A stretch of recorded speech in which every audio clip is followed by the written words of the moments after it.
더불어민주당 김지호 부대변인입니다. 더불어민주당 검찰 독재 정치 탄압 대책위 입장문. 검찰 독재 정권의 핵심 선거운동은 역시 검찰입니다. 야당 대표와 배우자에 대한 검찰 독재 정권의 노골적 탄압을 심판해 주십시오. 어제는 이재명 대표의 배우자 김혜경 씨가 법정에 섰습니다. 그리고 오늘 총선을 단 하루 앞두고 이재명 대표가 법정에 섭니다. 검찰 출신 대통령과 검찰 출신 여당 비대위원장이 쌍두마차로 이끄는 검찰 독재 정권의 선거 핵심 전략은 국민을 위하고 민생을 살피는 정책이 아닌 그들이 제일 잘하는 검찰을 이용한 수사농단인 것 같습니다. 검찰 독재 정권은 야당 대표를 법정에 세워 민주주의 꽃이라 불리는 선거마저 검찰이 쥐고 흔들 수 있다는 오만한 착각을 하고 있습니다. 검찰 독재 정권의 22대 총선 최종 병기는 역시 검찰이었나 봅니다. 하지만 칼로 흥한 자 칼로 망하듯 검찰로 흥한 자 결국 검찰로 인해 망할 것입니다.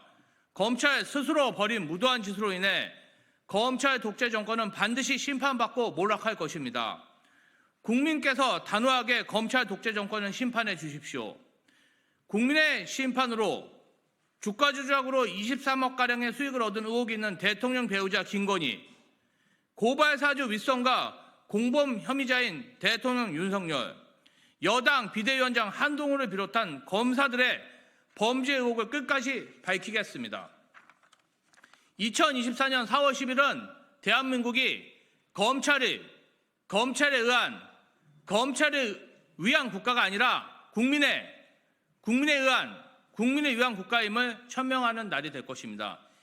2024년 4월 9일 더불어민주당 검찰 독재 정치 탄압 대책위원회 김지호 부위원장. 이어 저에 대한 검찰의 참고인 조사 관련해서 간단히 입장을 밝힙니다. 어제 오후 3시 수원지검 검찰청 1408호 안덕중 검사실로부터 참고인 소환 요청을 갑작스럽게 받았습니다. 이재명 사건 경기도청 관련이라고 4월 11일 오후 2시 수원지검 출석을 요청했습니다. 저는 벌써 3년가량이 지난 2021년 7월 1일 경기도지사 비서관을 사퇴했는데 대체 무슨 일로 무엇 때문에 참고인 조사 요청을 하는지 모르겠습니다. 검찰 독재 정치탄압 대책위 부위원장으로 그 누구보다 열심히 검찰의 무도한 행태를 비판했던 제가 눈에 가시였는지 이재명 대표의 측근으로 알려져서 무엇이라도 파낼 생각으로 소환 요청을 하는지 의문입니다.